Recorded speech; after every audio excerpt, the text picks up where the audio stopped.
അതാണ് ആ സാധനം അവിടെ നിന്ന് ഇവിടം വരെ വന്ന 500 രൂപ ഇപ്പൊ തരും. അങ്ങനെയല്ല, നേരെ ഇവിടം വരെ വന്നാ മതി. നേരെ നിന്നോ അപ്പഴ ഇങ്ങനെ എന്നിട്ട് ഇങ്ങനെ 500 രൂപ മര്യാദക്കോ നിന്നോ. ആ അത് തന്നെ, നിക്ക് തണ്ടി കിടക്കുന്നുണ്ട്. അങ്ങനെയല്ല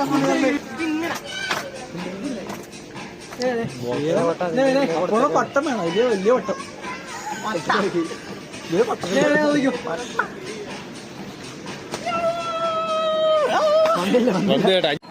ആ സാധനത്തിനുണ്ടല്ല അവിടെ നിന്ന് ഈ വര കഴിഞ്ഞാണല്ലോ ഇവിടെ ഈ പെട്ടിയുടെ ഗ്യാപ്പ് കഴിഞ്ഞാണല്ലോ 500